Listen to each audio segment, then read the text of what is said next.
ರಾಂಪುರದಲ್ಲಿ ಹರಿಯುವಂತಹ ಈ ನದಿ ಎಲ್ಲರಿಗೂ ತುಂಬಾನೇ ಪ್ರಯೋಜನಕಾರಿಯಾಗಿದೆ. ಆದ್ರೆ ಈ ಕಾಡಿನಲ್ಲಿ ಈಗ ಫ್ಯಾಕ್ಟರಿ ಆಗಿರೋದ್ರಿಂದ ಈ ನದಿಯ ನೀರೆಲ್ಲ ಕಲುಷಿತವಾಗಿದೆ. ಈಗ ನದಿಯ ನೀರಂತೂ ಕುಡಿಯೋಕೆ ಆಗಲ್ಲ. ನಾನು ಸ್ವಲ್ಪ ನೀರು ಕುಡಿದೆ ಮತ್ತು ನನಗೆ ತೀವ್ರ ಹೊಟ್ಟೆ ನೋವು. ನೀರಿನಲ್ಲಿ ಏನೋ ಸಮಸ್ಯೆ ಇರುವಂತೆ ಕಾಣುತ್ತದೆ. ನನಗಂತೂ ತುಂಬಾ ಬಾಯಾರಿಕೆಯಾಗಿದೆ. ನಾನು ಏನ್ ಮಾಡ್ಲೀಗ? ನೀನು ಬದುಕಲು ಬಯಸಿದರೆ ಈ ನೀರನ್ನು ಕುಡಿಯಬೇಡ. ನಾನ್ ನೀರ್ ಕುಡಿಲಿಲ್ಲ ಅಂದ್ರೆ ಹೀಗೆ ಸತ್ತೋಗ್ಬಿಡ್ತೀನಿ. ಇನ್ನೂ ಎಲ್ಲಿವರೆಗೂ ಈ ನೀರ್ ಕುಡಿಯೋಕಾಗಲ್ಲ? ನೀರು ಎಲ್ಲಿಯವರೆಗೂ ಶುದ್ಧವಾಗುವುದಿಲ್ವೋ ಅಲ್ಲಿವರೆಗೆ. ಇದು ಹೀಗೆ ಮುಂದುವರೆದರೆ ನಾವು ಬಾಯಾರಿಕೆಯಿಂದ ಸಾಯಬೇಕಾಗುತ್ತದೆ. ಒಂದ್ ಕೆಲ್ಸ ಮಾಡೋಣ, ಬನ್ನಿ ಎಲ್ರೂ ಮಹಾರಾಜರ ಬಳಿಗೆ ಹೋಗೋಣ. ಅವರೇ ಏನಾದ್ರೂ ಮಾಡಬಹುದು. ಸರಿ, ಹೋಗೋಣ. ಎಲ್ಲಾ ಪ್ರಾಣಿಗಳು ಶೇರ್ ಸಿಂಗ್ ಬಳಿಗೆ ಹೋಗ್ತಾರೆ. ಮಹಾರಾಜ್ರೆ, ನಾವೊಂದು ಸಮಸ್ಯೆ ತಗೊಂಡ್ ಬಂದಿದ್ದೀವಿ ನಿಮ್ ಬಳಿ. ನೀವೆಲ್ಲೂ ಚಿಂತೆ ಮಾಡುತ್ತಿದ್ದೀರಿ? ಹೇಳಿ, ಏನು ಸಮಸ್ಯೆ ಇದೆ? ಮಹಾರಾಜ್ರೆ, ಹೊಸ ಫ್ಯಾಕ್ಟರಿ ನದಿಯ ನೀರನ್ನೆಲ್ಲ ಕಲುಷಿತ ಮಾಡಿದೆ. ಈಗ ನದಿಯ ನೀರೆಲ್ಲ ವಿಷವಾಗ್ಬಿಟ್ಟಿದೆ.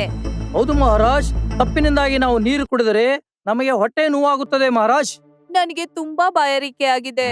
ಏನಾದ್ರೂ ಮಾಡಿ, ಇಲ್ದಿದ್ರೆ ನಾನ್ ಸತ್ತೇ ಹೋಗ್ಬಿಡ್ತೀನಿ. ಮಹಾರಾಜ್, ಏನಾದರೂ ಮಾಡಬೇಕು. ಇಲ್ಲದೆ ಹೋದರೆ ನಾವು ಸಾಯುತ್ತೇವೆ. ನಾನು ಬದುಕಿರೋರಿಗೆ ಯಾರಿಗೂ ಏನೂ ಆಗುವುದಿಲ್ಲ.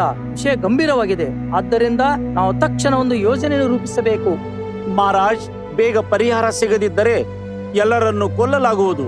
ನೋಡಿ, ಕಾಡು ನಮ್ಮ ಮನೆ ಇದ್ದ ಹಾಗೆ ಮತ್ತು ಮನೆಯನ್ನು ರಕ್ಷಿಸುವುದು ನಮ್ಮ ಜವಾಬ್ದಾರಿ. ನೀವೆಲ್ಲರೂ ನಿಮ್ಮ ನಿಮ್ಮ ಮನೆಗಳಿಗೆ ಹೋಗಿ. ಶೀಘ್ರದಲ್ಲಿ ಏನಾದರೂ ಒಂದು ಉಪಾಯವನ್ನು ಮಾಡುತ್ತೇನೆ. ಎಲ್ಲಾ ಪ್ರಾಣಿಗಳು ತಮ್ಮ ತಮ್ಮ ಮನೆಗೆ ಹೋಗ್ತಾರೆ. ಸೀನಿ, ಕಾಡಿನಲ್ಲಿರೋ ನದಿ ಕಲುಷಿತಗೊಂಡಿದೆ. ಒಂದ್ ಮಾತೇಳ, ಇಲಿಯನ್ನು ಯಾರಿಗ್ ಗೊತ್ತಿಲ್ದೆ ಅಲ್ಲಿ ಕಳಿಸಿ ತಿಳ್ಕೊಳ್ಳಿ ಪ್ರದೂಷಣೆ ಹೇಗೆ ಆಗ್ತಿದೆ ಅಂತ. ನಂತರ ಈ ಸಮಸ್ಯೆಗೆ ಪರಿಹಾರ ಸುಲಭವಾಗಿ ಸಿಗುತ್ತೆ. ಶೇರ್ ಸಿಂಗ್ಗೆ ಶೇರ್ನಿ ಹೇಳಿದ್ದು ಸರಿ ಅನ್ಸುತ್ತೆ. ಮರುದಿನವೇ ಇಲಿಯನ್ನು ಸಭೆಗೆ ಕರೀತಾರೆ. ಮಹಾರಾಜ್, ನೀವು ನನ್ನನ್ನು ಇಲ್ಲಿಗೆ ಏಕೆ ಕರೆದಿದ್ದೀರಿ? ಇಂದು ಕಾಡಿಗೆ ನಿನ್ನ ಅವಶ್ಯಕತೆ ಇದೆ, ಹಾಗಾಗಿ ನಾನು ನಿಮಗೆ ಸಭೆಯನ್ನು ಕರೆದಿದ್ದೇನೆ. ಮಹಾರಾಜ್, ನೀವು ಆದೇಶ ಮಾಡಿ. ಕಾಡಿಗಾಗಿ ನನ್ನ ಪ್ರಾಣವನ್ನೇ ಪಣಕ್ಕಿಡುತ್ತೇನೆ. ಇದನ್ನೇ ನಾನು ನಿಮ್ಮಿಂದ ನಿರೀಕ್ಷಿಸಿದ್ದೆ. ನಂತರ ಶೇರ್ ಸಿಂಗ್ ಫ್ಯಾಕ್ಟ್ರಿಗೆ ಹೋಗಿ ಎಲ್ಲಾ ರಹಸ್ಯಗಳನ್ನು ತಿಳ್ಕೊಳ್ಳೋದಕ್ಕೆ ಇಲಿಗೆ ಹೇಳುತ್ತೆ.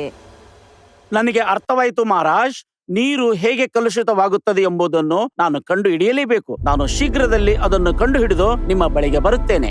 ನನಗೆ ನಿಮ್ಮ ಮೇಲೆ ತುಂಬಾ ನಂಬಿಕೆ ಇದೆ. ಇಲ್ಲಿಯೇ ಜಾಗರೂಕರಾಗಿರಿ, ಅವು ತುಂಬಾ ಅಪಾಯಕಾರಿ. ಚಿಂತಿಸಬೇಡ ಚಿತಾ, ನಾನು ಬೆಕ್ಕಿಗೆ ಮೋಸ ಮಾಡುತ್ತೇನೆ, ಮನುಷ್ಯರು ಯಾವ ಲೆಕ್ಕ? ಇಲಿ ಈಗ ಫ್ಯಾಕ್ಟ್ರಿ ಕಡೆಗೆ ಹೋಗ್ತಾ ಇದೆ. ಸ್ವಲ್ಪ ಸಮಯದಲ್ಲಿ ಈ ಇಲಿ ಫ್ಯಾಕ್ಟ್ರಿ ಒಳಗಡೆ ಸೇರ್ಕೊಂಡ್ಬಿಡುತ್ತೆ. ನಂತರ ಮಾಲೀಕರ ಮಾತನ್ನು ಕೇಳಿಸ್ಕೊಳ್ಳುತ್ತೆ. ನೋಡಿ, ಕಾರ್ಖಾನೆಯಿಂದ ಬರುವ ವಿಷಕಾರಿ ನೀರಿನಿಂದಾಗಿ ಕಾಡಿನಲ್ಲೂ ಎಲ್ಲಾ ಪ್ರಾಣಿಗಳು ಕೆಲವೇ ದಿನಗಳಲ್ಲಿ ಸಾಯುತ್ತವೆ. ಆಮೇಲೆ ನಾವು ಇಡೀ ಕಾಡನ್ನೇ ನಮ್ಮಂತೆ ಮಾಡಿಕೊಳ್ಳೋಣ. ಕಾಡಿನಲ್ಲಿ ಯಾವುದೇ ಪ್ರಾಣಿಗಳು ಉಳಿಯದಿದ್ದರೆ ಸರ್ಕಾರ ನಮಗೆ ಈ ಭೂಮಿಯನ್ನು ನೀಡಲು ಏಕೆ ಹಿಂಜರಿಯುತ್ತದೆ? ಯಾವುದೇ ಸಮಸ್ಯೆ ಇಲ್ಲ. ಹಾಗೆ ಈ ಭೂಮಿ ನಮ್ಮದೇ ಆಗುತ್ತದೆ ಅಲ್ಲ. ತಕ್ಷಣ ನಾವು ಇಲ್ಲಿ ದೊಡ್ಡ ದೊಡ್ಡ ಕಾರ್ಖಾನೆಗಳನ್ನ ಕಟ್ಟಬಹುದು. ಆದರೆ ಸರ್, ಈಗ ಇಲ್ಲಿ ಪ್ರಾಣಿಗಳಿವೆ. ಅವು ನಮ್ಮ ಮೇಲೆ ದಾಳಿ ಮಾಡಿದರೆ ನಮ್ಮಿಂದಲೇ ಈ ಪ್ರಾಣಿಗಳು ಏನು ಮಾಡಿಯಾವು? ಪ್ರಾಣಿಗಳನ್ನು ಹಗುರವಾಗಿ ಪರಿಗಣಿಸಬೇಡಿ. ನಾನು ಕೇಳಿದ್ದೇನೆ ಅವರ ಒಗ್ಗಟ್ಟು ಶ್ಲಾಘನೀಯ ಎಂದು. ಒಂದು ವೇಳೆ ಕಾಡಿಗೆ ಅಪಾಯ ಬಂದರೆ ಅವರೆಲ್ಲರೂ ಒಟ್ಟಾಗಿ ಹೋರಾಟ ಮಾಡುತ್ತಾರೆ. ಈ ವಿಷಕಾರಿ ನೀರು ಸ್ವಲ್ಪ ಸ್ವಲ್ಪವಾಗಿ ಅವನನ್ನು ಸಾವಿಸುತ್ತವೆ. ಅವು ಜೀವಂತವಾಗಿ ಬದುಕಿದ್ದಿರ್ತಾನೆ. ಹೌದು, ನಾನು ನಿಮಗೆ ಏನು ಹೇಳುತ್ತೇನೆ ಅದನ್ನು ಮಾತ್ರ ಮಾಡಿ. ಇತರ ವಿಷಯಗಳಿಗೆ ಗಮನ ಕೊಡುವುದು ನಿಮ್ಮ ಕೆಲಸವಲ್ಲ. Sorry sir. ಒಳ್ಳೆಯದು, ಇದು ಇವರ ಯೋಜನೆಯಾಗಿದೆಯೇ? ಈ ಮಾತನ್ನು ನಾನು ಶೇರ್ ಸಿಂಗ್ಗೆ ಹೇಳುತ್ತೇನೆ. ಫ್ಯಾಕ್ಟ್ರಿಲಿ ವಿಷಯ ತಿಳ್ಕೊಂಡು ಈ ಇಲಿ ಶೇರ್ ಸಿಂಗ್ಗೆ ಬಂದು ಹೇಳುತ್ತೆ. ಮಹಾರಾಜ್, ನಾನು ಒಂದು ವಿಷಯ ತೆಗೆದುಕೊಂಡು ಬಂದಿದ್ದೇನೆ. ಏನು ಸುದ್ದಿ ತಂದಿದ್ಯಾ ಇಲ್ಲಿಯೇ? ಹೇಗೆ ಹೇಳು. ಕಾರ್ಖಾನೆಯ ಮಾಲೀಕರು ಹೇಳುತ್ತಾರೆ, ಕಾಡಿನ ಪ್ರಾಣಿಗಳು ಸಾಯಬೇಕು, ಭೂಮಿಯನ್ನು ಸ್ವಾಧೀನಪಡಿಸಿಕೊಳ್ಬೇಕು. ಇದರರ್ಥ ಅವರು ನಮ್ಮನ್ನು ಕೊಲ್ಲುತ್ತಾರೆಯೇ? ಹೌದು ಮಹಾರಾಜರೇ. ಅವರಿಗೆ ಅಷ್ಟೊಂದು ಧೈರ್ಯವಿದೆ? ನಾನು ಈಗಲೇ ಹೋಗಿ ಅವರ ಕಾರ್ಖಾನೆ ನಾಶ ಮಾಡುತ್ತೇನೆ. ತಡೀರಿ ಆನೆ ಅಣ್ಣ, ಈ ಬಾರಿ ನಾವು ಬಲದಿಂದಲ್ಲ ಬುದ್ಧಿಯಿಂದ ಕೆಲಸ ಮಾಡಬೇಕು. ಮೊದ್ಲು ನಾವು ಯೋಜನೆ ಮಾಡ್ಕೋಬೇಕು, ಆಮೇಲೆ ದಾಳಿ ಮಾಡೋಣ. ಹೇಳಿದ್ದು ಸರಿ. ಮನುಷ್ಯರನ್ನು ಸೋಲಿಸಲು ನಾವು ಒಂದು ಯೋಚನೆ ಮಾಡಬೇಕಾಗುತ್ತದೆ. ಇಂದು ಸಂಜೆ 5 ಗಂಟೆಗೆ ನಾವೆಲ್ಲರೂ ಒಂದೇ ಸ್ಥಳದಲ್ಲಿ ಭೇಟಿಯಾಗುತ್ತೇವೆ. ಪ್ರತಿಯೊಬ್ಬರು ತಮ್ಮದೇ ಆದ ಯೋಜನೆಗಳೊಂದಿಗೆ ಬರಬೇಕು. ಎಲ್ಲಾ ಪ್ರಾಣಿಗಳು ತಮ್ಮ ತಮ್ಮ ಮನೆಗೆ ಹೋಗಿ ಈ ಮನುಷ್ಯರನ್ನು ಹೇಗಾದ್ರೂ ಸೋಲಿಸ್ಬೇಕು ಅಂತ ಪ್ಲಾನ್ ಮಾಡ್ತಾರೆ. ಮತ್ತೆ ಸಂಜೆ ಆದ ಕೂಡ್ಲೆ ಎಲ್ಲಾ ಪ್ರಾಣಿಗಳು ಶೇರ್ ಸಿಂಗ್ ನ ಸಭೆಗೆ ಹಾಜರಾಗ್ತಾರೆ. ಹಾಗಾದ್ರೆ ಹೇಳಿ ಸ್ನೇಹಿತರೆ, ನೀವೆಲ್ಲ ಏನು ಯೋಚಿಸಿದ್ದೀರಿ?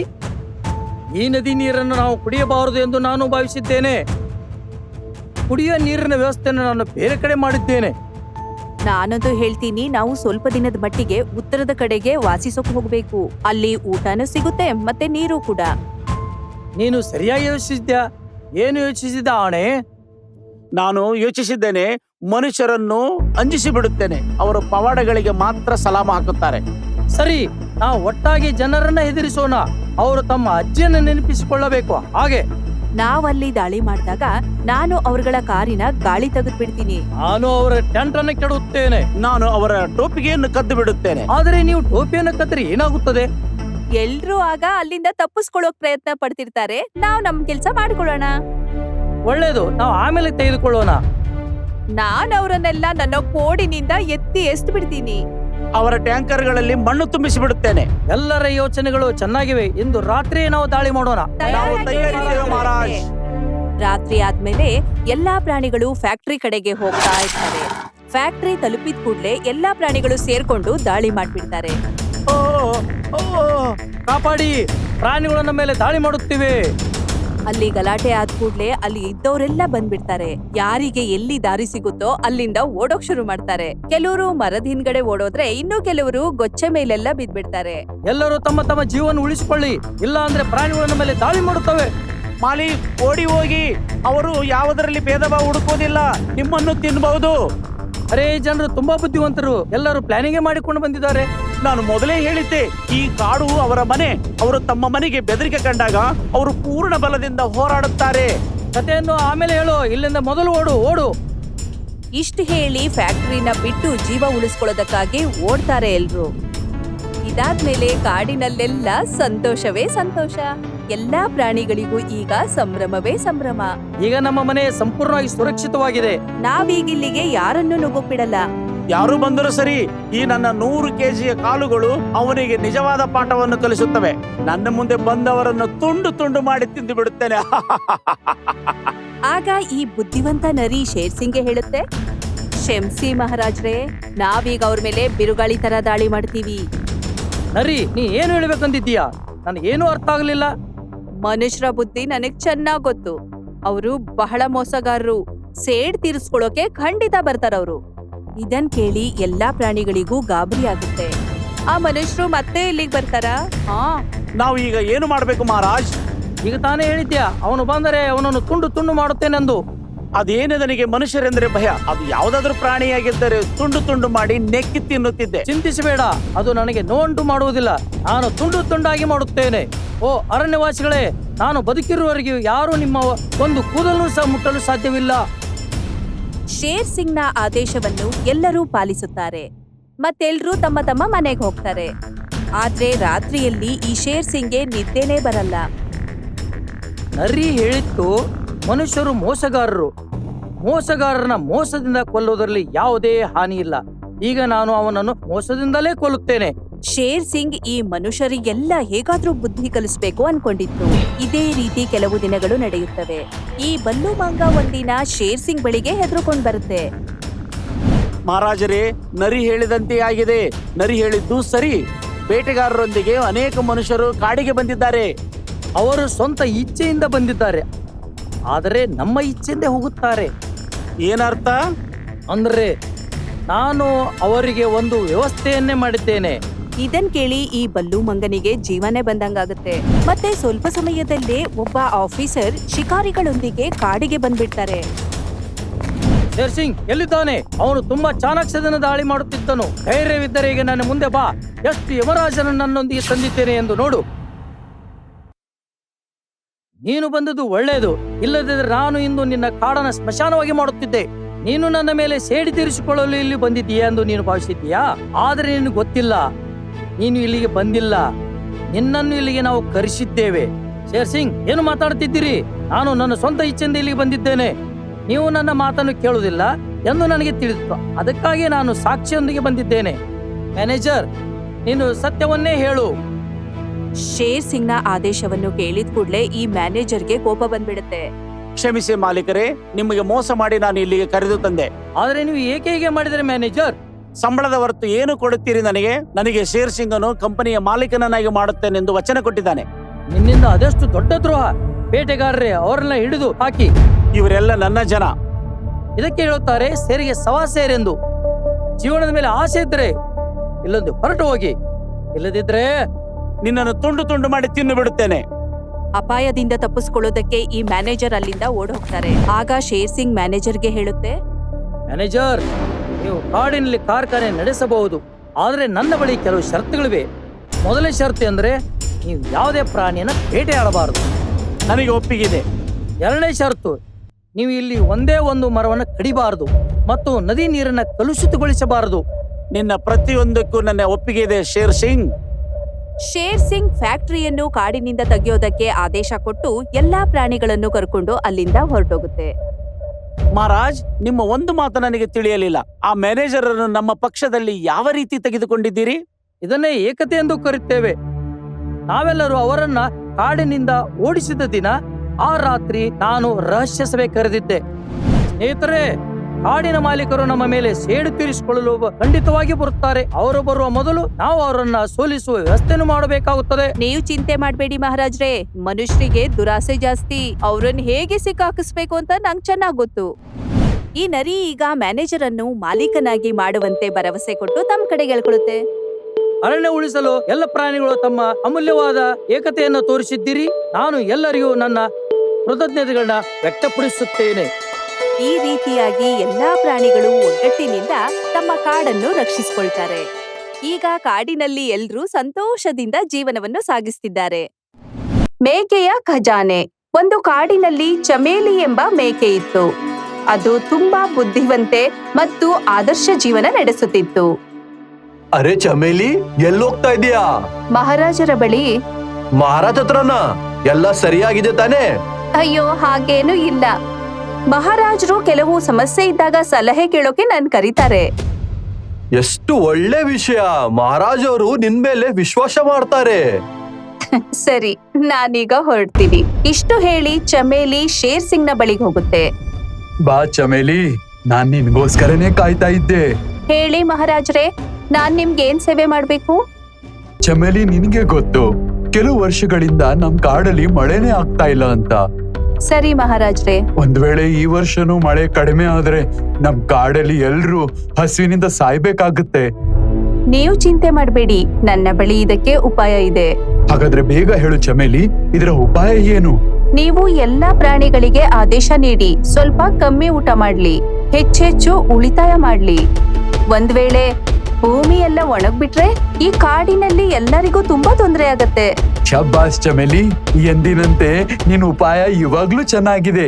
ನಾನ್ ಇವತ್ತೇ ಎಲ್ರಿಗೂ ಆದೇಶ ಕೊಡ್ತೀನಿ. ಸರಿ ಮಹಾರಾಜ್ರೆ, ನಾನೀಗ ಸ್ವಲ್ಪ ದಿನಕ್ಕೋಸ್ಕರ ಅಜ್ಜಿ ಮನೆಗೆ ಹೋಗ್ತೀನಿ. ಸ್ವಲ್ಪ ದಿನದ ನಂತರ ಬರ್ತೀನಿ. ಶೇರ್ ಸಿಂಗ್ ಜೊತೆ ಮಾತಾಡಿ ತನ್ನ ಅಜ್ಜಿ ಮನೆ ಕಡೆಗೆ ಹೊರಡುತ್ತೆ. ಹೋಗುವಾಗ ದಾರಿಯಲ್ಲಿ ಅದಕ್ಕೆ ಚಿರತೆ ಮತ್ತು ಬಾಲು ಸಿಗ್ತಾರೆ. ಎಲ್ಲೋಗ್ತಾ ಇದೀಯಾ ಮಹಾರಾಜ ಚಮಚಿ? ಏನಂದೆ? ನಾನೆಲ್ಲಾದ್ರೂ ಹೋಗ್ತೀನಿ, ನನ್ನ ಇಷ್ಟ. ಅಯ್ಯೋ, ಶೇರ್ ಸಿಂಗ್ ನಿಂಗ್ ಅಷ್ಟ್ ಇಷ್ಟ ಆಗಿದ್ರೆ ಹಾಗಾದ್ರೆ ಅವನ ಮದ್ವೆ ಯಾಕಾಗಲ್ಲ ನೀನು? ನಾಲ್ಗೆ ಬಿಗಿ ಹಿಡಿದು ಮಾತಾಡಿ. ನಾನೇನಾದ್ರೂ ಮಹಾರಾಜರಿಗೆ ಹೇಳಿದ್ರೆ ಅವ್ರು ನಿನ್ಗೆ ಶಿಕ್ಷೆ ಕೊಡ್ತಾರೆ. ನಿನ್ಗಂತೂ ಬೇಜಾರಾಯ್ತು ಚಮೇಲಿ. ನಾನು ಹೇಳೋ ಅರ್ಥ, ಕಾಡಲ್ಲಿ ಇನ್ನೂ ಶಕ್ತಿಯುತ ಪ್ರಾಣಿಗಳಿದಾವೆ. ಆದ್ರೂ ಶೇರ್ ಸಿಂಗ್ ನಿನ್ನ ಉಪಾಯ ಕೇಳ್ತಾರೆ ಯಾವಾಗ್ಲೂ. ಅದಕ್ಕೆ ನೀನು ಯಾವಾಗ್ಲೂ ಅವನ್ ಜೊತೆ ಇರ್ಬೇಕು. ನಾನ್ ಯಾವಾಗ್ಲೂ ಅವ್ರ ಜೊತೆನೆ ಇರ್ತೀನಿ. ಶಕ್ತಿ ಬಗ್ಗೆ ಮಾತಾಡೋದಾದ್ರೆ ಬರೀ ಶಕ್ತಿ ಇದ್ರೆ ಆಗೋದಿಲ್ಲ, ಬುದ್ಧಿನೂ ಬೇಕು. ಹಾಗಾದ್ರೆ ನಾವು ಬುದ್ಧಿವಂತರಲ್ವಾ? ಏನು ಶೇರ್ ಸಿಂಗು ನಮ್ಮ ಸಲಹೆ ತೊಗೊಳಲ್ವಾ? ಶೇರ್ ಸಿಂಗ್ ಏನಾದ್ರೂ ನಿನ್ ಸಲಹೆ ಕೇಳಿದ್ರೆ ಇಷ್ಟೊತ್ತಿಗೆ ಅರ್ಧ ಕಾಡು ಇರ್ತಾನೆ ಇರ್ಲಿಲ್ಲ. ಇಷ್ಟು ಹೇಳಿ ಚಮೇಲಿ ಅಲ್ಲಿಂದ ಹೊರಟೋಗುತ್ತೆ. ಬಾಲು ಅಣ್ಣ, ಚೀಟಿ ಹುಷಾರಾಗ್ತದಾಳೆ. ಇವಳಿಗೇನಾದ್ರೂ ಮಾಡ್ಬೇಕು. ಹಾ, ಇವ್ರು ಶೇರ್ ಸಿಂಗ್ ನ ದೋಸ್ತು. ನಾವೇನ್ ಮಾಡಕ್ಕಾಗುತ್ತೆ? ಇವಳಿ ನಮ್ಮನ್ನ ಬುದ್ಧು ಅಂದ್ಲು. ಇವಳಿಗೆ ನಮ್ಮ ಬುದ್ಧಿವಂತಿಕೆ ತೋರಿಸ್ಲೇಬೇಕು. ಒಂದ್ ಕೆಲ್ಸ ಮಾಡೋಣ, ನಾವು ಶೇರ್ ಸಿಂಗ್ ಕಿವಿಗೆ ಇವನ್ ಬಗ್ಗೆ ಚಾಡಿ ಹೇಳೋಣ. ಆಮೇಲೆ ನೋಡೋಣ ಏನಾಗುತ್ತೆ ಅಂತ. ಆಗದೇನಿದೆ, ಶೇರ್ ಸಿಂಗು ಇವಳನ್ನ ಕುತ್ತಿಗೆ ಕೈ ಹಾಕಿ ಅರಣ್ಯದಿಂದ ಹೊರಡೆ ಹಾಕ್ತಾನೆ. ಮರುದಿನ ಚಿರತೆ ಮತ್ತು ಬಾಲು ಶೇರ್ ಸಿಂಗ್ ನ ಬಳಿಗೆ ಬರ್ತಾರೆ. ಅರೆ, ನೀವಿಬ್ರು ಸಡನ್ ಆಗಿಲ್ಲಿ? ಎಲ್ಲ ಸರಿಯಾಗಿದೆ ತಾನೆ? ಮಹಾರಾಜರೇ, ನಾವು ನಿಮಗೆ ಎಚ್ಚರಿಕೆ ಕೊಡಕ್ ಬಂದಿದೀವಿ. ಸಚೆ, ಯಾರೊಂದಿಗೆ? ಚಮೇಲಿ ಜೊತೆ ಅವಳಿಂದ ನನ್ಗೇನ್ ಸಂಕಟ ಆಗುತ್ತೆ? ಅವಳಂತೂ ನನ್ನ ಫ್ರೆಂಡು. ದೊಡ್ಡ ಬಾಯಿ ಚಿಕ್ಕ ಮಾತು. ನಮಗೆ ಚಮೇಲಿ ಮೇಲೆ ಅನುಮಾನ ಇದೆ. ಅನುಮಾನ? ಎಂತ ಅನುಮಾನ? ಇದೇ ಏನಪ್ಪಾ ಅಂದ್ರೆ ಬೇರೆಯವರ ಅರಣ್ಯದ ರಾಜ ಜೊತೆಗೆ ಸೇರ್ಕೊಂಡು ನಿಮ್ ಜೊತೆ ಚತುರಂಗ ಆಡ್ತಿದ್ದಾಳೆ. ಇಲ್ಲ, ಇದು ಅಸಾಧ್ಯ. ಮಹಾರಾಜ್ರೇ, ನಾವಂತೂ ನಿಮ್ ಒಳ್ಳೇದೇ ಬಯಸೋದು. ನಿಮ್ಗೆ ಹೇಳೋದು ನಮ್ ಕರ್ತವ್ಯ ಆಗಿತ್ತು. ಈಗ ನೀವ್ ಒಪ್ತಿರೋ ಇಲ್ವೋ ಅದನ್ನ ನಿಮಗ್ ಬಿಟ್ಟಿದ್ದು. ಈಗ ನೀವೇ ಯೋಚನೆ ಮಾಡಿ. ಚಮೇಲಿಯ ವಿರುದ್ಧನೇ ಮಾತಾಡೋದ್ರಿಂದ ಈ ಶೇರ್ ಸಿಂಗ್ಗೆ ಕೋಪ ಬರುತ್ತೆ. ನೋಡಿ, ನನ್ ಫ್ರೆಂಡ್ ಚಮೇಲಿ ವಿರುದ್ಧ ಒಂದು ಶಬ್ದನೂ ಕೇಳೋಕ್ ಇಷ್ಟಪಡಲ್ಲ ನಾನು. ಆದ್ರಿಂದ ಬಾಯಿ ಮುಚ್ಕೊಂಡು ಹೋಗಿ ಇಲ್ಲಿಂದ. ಶೇರ್ ಸಿಂಗ್ ಚಿರತೆ ಮತ್ತು ಬಾಲುವನ್ನು ಬೈದು ಅಲ್ಲಿಂದ ಕಳಿಸ್ತಾರೆ. ಅರೆ, ನಾವಂತೂ ಚಮೇಲಿಗೆ ಹೊರಡೆ ಹಾಕ್ಬೇಕಂತ ಇದ್ವಿ, ಆದ್ರೆ ಮಹಾರಾಜರು ನಮಗೆ ಹೊರಡೆ ಹಾಕ್ಬಿಟ್ರು. ಆದ್ರೆ ನಾವು ಸೋಲನ್ನು ಒಪ್ಕೋಬಾರ್ದು. ನಮ್ ಪ್ರಯತ್ನ ಪಡ್ತಾನೆ ಇರ್ಬೇಕು. ಒಂದಿನ ಚಮೇಲಿನ ಮಹಾರಾಜರ ದೃಷ್ಟಿಯಿಂದ ಖಂಡಿತ ಬೀಳ್ಸಿ ನಾವು ಗೆಲ್ತೀವಿ ನೋಡು. ಸ್ವಲ್ಪ ದಿನ ಮಳೆನೇ ಬರ್ಲಿಲ್ಲ. ಹಾಗಾಗಿ ಕಾಡೆಲ್ಲ ಒಣಗೋಗಿದೆ, ನದಿಗಳೆಲ್ಲ ಒಣಗೋಗಿದ್ದಾವೆ. ಈ ಪ್ರಾಣಿಗಳಿಗೆ ನೀರಿಲ್ದೇನೆ ಪರದಾಡ್ತಿದ್ದಾವೆ. ಇದನ್ ನೋಡಿ ಶೇರ್ ಸಿಂಗ್ ಈ ನರಿಯನ್ನ ಕರೆಯುತ್ತೆ. ಮಹಾರಾಜರಿಗೆ ಜಯವಾಗ್ಲಿ. ನರಿ, ನಮ್ ಕಾಡಿನ ಪರಿಸ್ಥಿತಿ ಏನಿದೆಯೋ ಅದು ಬೇರೆ ಕಾಡಲ್ಲೂ ಅದೇ ತರ ಇದೆಯಾ? ಸ್ವಲ್ಪ ನೋಡು. ಆಗಲಿ ಮಹಾರಾಜ್ರೆ. ಮಹಾರಾಜರ ಆದೇಶದಂತೆ ಈ ನರಿ ಕಾಡಿಗೆ ವಾಪಸ್ ಹೋಗುತ್ತೆ. ಅಲ್ಲಿ ಕಾಡಿನಲ್ಲಿ ಹೋಗಿ ಈ ದೃಶ್ಯವನ್ನು ನೋಡಿದ್ಮೇಲೆ ನರಿಗೆ ಆಶ್ಚರ್ಯವಾಗತ್ತೆ. ಈ ಕಾಡಂತೂ ತುಂಬಾ ಹಸಿರಾಗಿದೆ. ಇಲ್ಲಂತೂ ನದಿಗಳೆಲ್ಲ ತುಂಬಿವೆ, ಮತ್ತೆ ಮರದಲ್ಲೆಲ್ಲ ಹಣ್ಣುಗಳು ಕೂಡ ಇವೆ. ನಾನು ಈಗ್ಲೇ ಹೋಗಿ ಒಂದ್ ಹಣ್ಣು ತಿಂತೀನಿ. ಇನ್ನೇನು ಈ ನರಿ ಹಣ್ಣು ಕೀಳೋದಕ್ಕೆ ಅಂತ ಹೋಗ್ತಿರ್ಬೇಕಾದ್ರೆ ಅಷ್ಟ್ರಲ್ಲಿ ಅಲ್ಲಿಗೆ ಈ ಕಾಡಿನ ರಕ್ಷಕ ತೋಳ ಬಂದ್ಬಿಡುತ್ತೆ. ಯಾರ್ ನೀನು? ಇಲ್ಲಿ ಯಾಕೆ ಬಂದಿದ್ಯಾ? ನನ್ನ ಹೆಸರು ಟೋನಿ. ನಾನು ಪಕ್ಕದ ಕಾಡಿನಿಂದ ಬಂದಿದ್ದೀನಿ. ಏನೇನು ಗುಪ್ತ ಸಂಕೇತ ಕೊಡ್ತೀಯಾ? ಇಲ್ಲಪ್ಪ, ನಾನಂತೂ ಕಷ್ಟದಲ್ಲಿದ್ದೀನಿ. ಅಲ್ಲಿ ಬರಗಾಲ ಬಂದಿದೆ, ಏನಾದ್ರೂ ತಿನ್ನೋಕ್ ಸಿಗುತ್ತಾ ಅಂತ ಇಲ್ಲಿಗೆ ಬಂದೆ. ಹೌದಾ? ನೀನು ಹಸುವಾಗಿದೆಯಾ? ಆದ್ರೆ ಇಲ್ಲಿ ನಿನಗೆ ಏನು ಉಚಿತವಾಗಿ ಸಿಗಲ್ಲ. ಅಂದ್ರೆ ನಮ್ಮ ಅರಣ್ಯದಲ್ಲಿ ಪ್ರತಿಯೊಂದಕ್ಕೂ ಬೆಲೆ ಕೊಡ್ಬೇಕಾಗತ್ತೆ, ಅದು ಕೂಡ GST ಜೊತೆಗೆ. GST? ಹಾ, ಇದು ಇಂಥ ಟ್ಯಾಕ್ಸು ಎಲ್ಲರಿಗೂ ಕಟ್ಲೇಬೇಕಾಗುತ್ತೆ. ನಮ್ಮ ಮಹಾರಾಜರು ಇಲ್ಲಿಗೆ ಅತಿಥಿಗಳಾಗಿ ಬಂದ್ರು ಕೂಡ ಅವರು GST ಕೊಡ್ಬೇಕಾ? ಇಲ್ಲಿ ಯಮರಾಜ್ ಕೂಡ ಆತ್ಮ ತೊಳಕ್ ಬಂದ್ರಪ್ಪ ಅಂದ್ರೆ ಅವರಿಗೂ ಕೂಡ GST ಕೊಡ್ಲೇಬೇಕಾಗುತ್ತೆ. ಇದನ್ ಕೇಳಿ ನರಿಗೆ ನಿರಾಶೆ ಆಗುತ್ತೆ. ಮತ್ತೆ ಏನು ತಿಂದೇನೆ ಅಲ್ಲಿಂದ ಕಾಡಿಗೆ ವಾಪಸ್ ಹೋಗುತ್ತೆ. ಹೇಳು, ಏನ್ ವಿಷಯ ತಂದಿದೀಯಾ ನರಿ? ಮಹಾರಾಜ್ರೆ, ಅಲ್ಲಿ ಭೂಮಿ ಒಣಗಿಲ್ಲ. ಅಂದ್ರೆ ಅಲ್ಲಿಯ ರಾಜರು ಎಲ್ಲದ್ರ ಮೇಲೆ GST ಹಾಕಿದ್ದಾರೆ. ಹಾಗಾಗಿ ಅವರ ಖಜಾನೆಯಲ್ಲಿ ಸಾಕಷ್ಟು ಹಣ ಇದೆ. ಅಯ್ಯೋ, ಬರಗಾಲದಲ್ಲಿ ಧಾನ್ಯ ಹೇಗ್ ತಿನ್ನೋಕ್ ಸಾಧ್ಯ? ಅವರು ಹಣ ತಿನ್ನೋದಿಲ್ಲ, ಆ ಹಣದಿಂದ ರೋಡ್ ಮಾಡ್ತಿದ್ದಾರೆ. ಹಾಗಾಗಿ ಅಲ್ಲಿ ಯಾವತ್ತೂ ಬರಗಾಲ ಬರೋದೇ ಇಲ್ಲ. ಪ್ಲಾನ್ ಏನೋ ಚೆನ್ನಾಗಿದೆ, ಆದ್ರೆ ಇವಾಗ ನಾವೇನ್ ಮಾಡೋಣ? ನಾವು ಅಲ್ಲಿಂದ ಏನಾದ್ರೂ ತರಬೇಕು ಅಂದ್ರೆ GST ಕಟ್ಲೇಬೇಕು. ಆದ್ರೆ ಇವಾಗ ನಮ್ ಖಜಾನೆ ಎಲ್ಲ ಖಾಲಿ ಆಗಿದೆ. ಕ್ಷಮಿಸಿ ಮಹಾರಾಜ್ರೆ, ಟ್ಯಾಕ್ಸ್ ಕಟ್ಟದೇನೆ ಅಲ್ಲಿಂದ ಏನು ತರಕ್ ಸಾಧ್ಯನೇ ಇಲ್ಲ. ಹಾಗಾದ್ರೆ ಇವಾಗ ಏನ್ ಮಾಡೋಣ? ಮಳೆಗಾಗಿ ಕಾಯ್ಬೇಕು. ಕಾಯೋದ್ ಬಿಟ್ರೆ ನಮ್ಗೆ ಬೇರೆ ದಾರಿ ಉಳಿದೇ ಇಲ್ಲ ಮಹಾರಾಜ್ರೆ. ಸರಿ, ನಾನ್ ಹೊರಡ್ತೀನಿ. ನರಿ ಹೊರಟೋದ್ಮೇಲೆ ಶೇರ್ ಸಿಂಗ್ಗೆ ಚಮೇಲಿಯ ನೆನ್ಪಾಗತ್ತೆ. ಒಂದ್ ವೇಳೆ ಇವಾಗ ಚಮೇಲಿ ಇಲ್ಲಿದ್ರೆ ನನ್ಗೆ ಒಳ್ಳೆ ಉಪಾಯ ಕೊಡ್ತಿದ್ಲು. ಸ್ವಲ್ಪ ಏನಾದ್ರೂ ಅರ್ಥ ಆಯ್ತಾ ಬಾಲು? ಹಾ, ಬೇರೆ ಕಾಡಿಂದ ಏನಾದ್ರೂ ತರ್ಬೇಕು ಅಂದ್ರೆ ಅಲ್ಲಿ ಕಾಡಿನ ರಾಜಂಗೆ ಟ್ಯಾಕ್ಸ್ ಕೊಡ್ಬೇಕು. ಅರೆ, ನೀ ಬಾಲು ಬಾಲು ಆಗ್ತೀಯಾ? ಚುತ್ರತೆ ಯಾವ ಬರುತ್ತೆ ನಿನಗೆ? ಯಾಕೆ, ನನ್ನಿಂದ್ರ ಏನಾದ್ರು ತಪ್ಪಾಯ್ತಾ?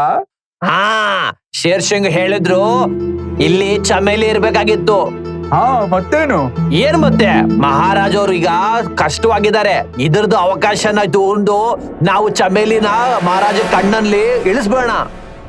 ವಾ, ಎಂತ ಒಳ್ಳೆ ಉಪಾಯ. ಮರುದಿನ ಬಾಲು ಮತ್ತು ಚಿರತೆ ಮತ್ತೆ ಈ ಶೇರ್ ಸಿಂಗ್ ನ ಬಳಿಗೆ ಬರ್ತಾರೆ. ನೀವ್ ಮತ್ತೆ ಬಂದ್ರ? ಕ್ಷಮೆ ಮಾಡಿ ಮಹಾರಾಜ್, ಮಾತು ಇಂತ ಇದೆ, ಯಾಕಂದ್ರೆ ನಾವಿಲ್ಲಿ ಬರ್ಲೇಬೇಕಿತ್ತು. ಹೇಳಿ, ಯಾಕೆ ಬಂದಿದ್ದೀರಿ? ನಾನ್ ಕೇಳ್ಪಟ್ಟೆ ಚಮೇಲಿ ಅಜ್ಜಿ ಮನೆಗೆ ಹೋಗಿದ್ದಾಳೆ ಅಂತ.